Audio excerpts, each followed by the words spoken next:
नमस्कार दोस्तों, मैं अंकुर उपाध्याय स्वागत करता हूं आप सभी का आपके अपने YouTube channel share market analysis में। दोस्तों, बाजार में तूफानी तेजी आते हुए दिख रही है, चाहे वो यूरोप के मार्केट हो, एशिया के मार्केट्स हो या फिर हमारे भारतीय बाजार हो या यूएस के मार्केट हो। एक और नाम लेना भूल गया मैं।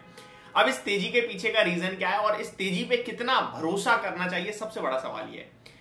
यहां मैं आपके साथ कुछ पॉइंट्स रखना चाहूंगा, यानी कि जो नेगेटिव है वो भी, जो पॉजिटिव है वो भी। उसके बाद आप लोगों से भी चाहूंगा कि आप लोग अपना व्यू शेयर करें एंड मैं भी अपना व्यू शेयर करूंगा। स्टार्ट करते हैं बिना किसी देरी के, अपडेट से शुरुआत करते हैं। तो अपडेट ये, निफ्टी का हाल आपको पता ही है। अगर यूएस मार्केट का अपडेट दूं तो डाउ जोन्स लगभग 250 पॉइंट्स अप दिख रहे हैं। नेस्डेक इंडेक्स में थोड़ी ज्यादा तेजी है आज के सेशन में।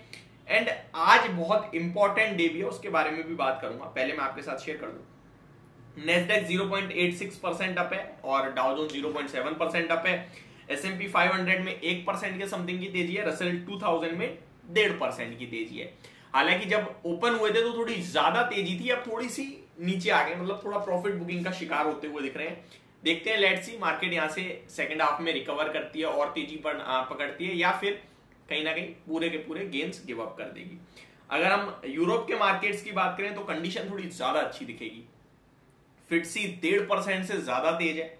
डेक्स 1.77% की तेजी दिखा रहा है एंड कैक्स 1.48 यानी ऑलमोस्ट 1.5% की तेजी है।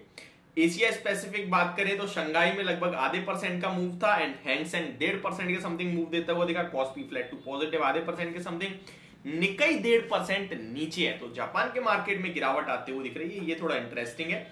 वहीं बात करें SGX निफ्टी की तो थोड़ी देर पहले 17,190 पे थे, अभी 17,137 पे है। तो ऊपर से 50-60 पॉइंट्स की कहीं ना कहीं यहां भी आपने गिरावट देखी है। अभी लाल निशान में फिसल चुका है SGX निफ्टी। ये अपडेट थी। अब बात करते हैं कुछ ऐसे कहीं ना कहीं इंपॉर्टेंट ट्रिगर्स की। तो सबसे पहले तो आज से शुरू हो चुकी है FOMC की मीटिंग, ठीक है। तो कहीं ना कहीं आज से 2 दिन की मीटिंग होती है। आज और कल मीटिंग होगी और कल लेट नाइट इस पे फैसला भी आता हुआ दिखेगा, जहां पे आपको मेन जिसका बाजार को सबसे ज्यादा इंतजार है वो अपडेट आएगा, उसका रिजल्ट आएगा। क्या है वो चीज? वो है फेड का फैसला, वो है रेट हाइक्स होंगे या नहीं होंगे। मैं आपके साथ शेयर करता हूं मार्केट क्या अनुमान लगा के चल रहा है। मार्केट अनुमान लगा के चल रहा है बेसिस पॉइंट्स, 25 बेसिस पॉइंट का इंटरेस्ट रेट यानी ब्याज दरें बढ़ जाएंगी इस बार भी। लेकिन सबसे ज्यादा इंपॉर्टेंट जो है वो होगी कमेंट्री, जो कि कोई अनुमान लगा ही नहीं सकता कि क्या बोलेंगे जेरोम पॉवेल साहब। तो जेरोम पॉवेल साहब के एक एक वर्ड पे मार्केट बहुत हैवी मूव देगा, इतना आप आज ही लिख लीजिए। अब तो आपको क्या करना चाहिए, उससे पहले मैं आपके साथ कुछ डाटा शेयर करता हूं निफ्टी और मार्केट के पॉजिटिव और नेगेटिव दोनों। तो पहले शुरुआत करते हैं पॉजिटिव से। पॉजिटिव ये है कि ग्लोबल मार्केट्स में रिबाउंड आ रहा है और जिस वजह से बाजार गिर रहे थे यानी कि बैंकिंग क्राइसिस, वहीं से तेजी बनते हुए दिख रही है। प्रॉब्लम सॉल्व होते हुए दिख रही है और 2 दिन से कोई नेगेटिव खबर नहीं आई है। यही अपने आप में सबसे पॉजिटिव चीज है, क्योंकि यही नेगेटिव था, इसी की वजह से गिर रहे थे। बाकी तो कोई इशू है ही नहीं। इन्फ्लेशन भी उतना अब दिक्कत नहीं दे रहा है, काबू में ही आ रहा है।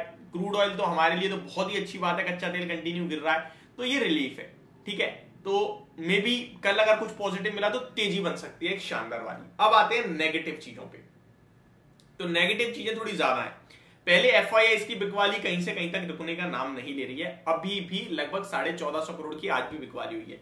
पॉजिटिव में आप लेना चाहें तो DIIs की बाइंग ले सकते हैं, क्योंकि DIIs कंटिन्यू खरीद रहे हैं। आज भी 1750-1800 करोड़ की बाइंग करी है।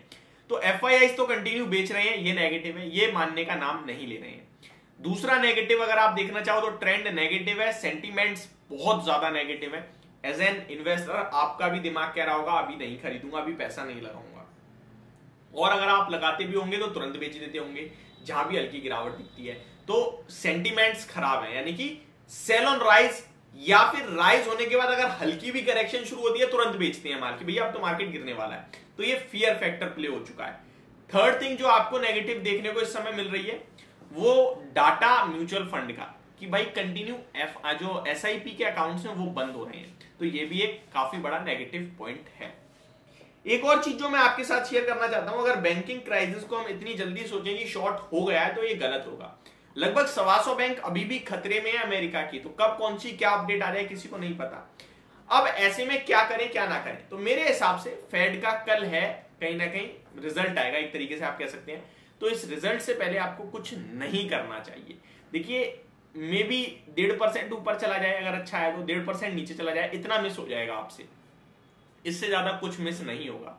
कभी कभार कैपिटल को सेव करना ज्यादा इंपॉर्टेंट हो जाता है। फॉर एग्जाम्पल मान के चलो आप कुछ खरीदना चाह रहे हो और आपने नहीं लिया और कल पॉजिटिव हो गया फेड के बाद, मार्केट तेजी हो गया, तो आप क्या खोगे, आप वो खोगे जो आपका है नहीं, यानी कि प्रॉफिट छूट जाएगा, इससे ज्यादा कुछ नहीं होगा। लेकिन इन केस आपने पैसे लगाए और मार्केट में नेगेटिव इंपैक्ट आ गया फेड के मीटिंग के बाद, तो क्या होगा, आपका कैपिटल फंसेगा, आपको लॉस हो जाएगा और फिर शायद आपको निकलने का भी मौका नहीं मिलेगा, क्योंकि जो सेलिंग प्रेशर है ना वो काफी ज्यादा होता है। अब आपने कभी ये सोचा है सेलिंग प्रेशर ज्यादा क्यों होता है? ये फियर की वजह से होता है, बाइंग बिल्कुल खत्म हो जाती है, और जब शॉर्ट फ्यूचर्स में एक तो शॉर्ट बिल्डअप हो जाता है, प्लस जो कैश में लेके बैठे हैं उनमें पैनिक होता है और मार्केट में बिकवा लिया जाती है। इसीलिए हमेशा शार्प गिरावट होती है और तेजी में बहुत सारे ऑप्शन होते हैं, तो वो धीरे धीरे जाता है। तो मेरे हिसाब से कुछ ना करना ज्यादा अच्छा होगा। एक रिबाउंड, एक जो कंटिन्यू गिरावट थी उसके बाद उछाल आना था, जितनी ऊपर से बॉल को नीचे फेंकोगे उतना लंबा उछाल मारेगा भाई। तो ये जो उछाल आना था, डेड कैट बाउंस जिसे कह देते हैं हम लोग, अगर ये गिरा तो फिर वही, तो मेरे हिसाब से ये उछाल भी कंप्लीट होता हुआ दिखेगा 17,225 से लेके 250 के बीच में। डाउ जोन्स की बात करें तो कल 400 पॉइंट, आज 250 पॉइंट्स, इनका भी उछाल मेरे हिसाब से ऑलमोस्ट कंप्लीट हो गया है। यहां भी कुछ ज्यादा पॉजिटिविटी दिख नहीं रही है, और ऊपर में हाई जो वो 33,431 के हैं, यहां से 1000 पॉइंट्स ऊपर के। तो 1000 पॉइंट्स तक की जो भी रिवर्सल है ना, ये तो सेल ऑन राइज ही आ रहा है, मतलब ये तो नेगेटिव ट्रेंड में ही है अभी तक। ट्रेंड पॉजिटिव करने के लिए इन्हें 1000 पॉइंट और चढ़ना होगा। अभी 600-650 पॉइंट्स की रिकवरी आ गई है। लेट्स सी क्या होता है क्या नहीं होता। और बहुत इंपॉर्टेंट लेवल है 31,800 का, वो ब्रेक हुआ तो आपके लिए सीधे अमेरिका के बाजार में 30,400 तक के लेवल्स देखने को मिल सकते हैं। तो मेरा फैसला तो ये होगा कि भाई मैं कुछ नहीं करूंगा, मैं फेड के रिजल्ट्स के बाद वेडनेसडे को सोचूंगा, कल अपनी जितनी भी ट्रेडिंग पोजीशन है उन्हें कम से कम लेकर जाऊंगा, और जो कैरी करूंगा उन्हें हेजिंग के साथ करूंगा। आप अपना व्यू भी कमेंट बॉक्स में जरूर शेयर करना। Thank you so much for watching this video. Have a great day guys.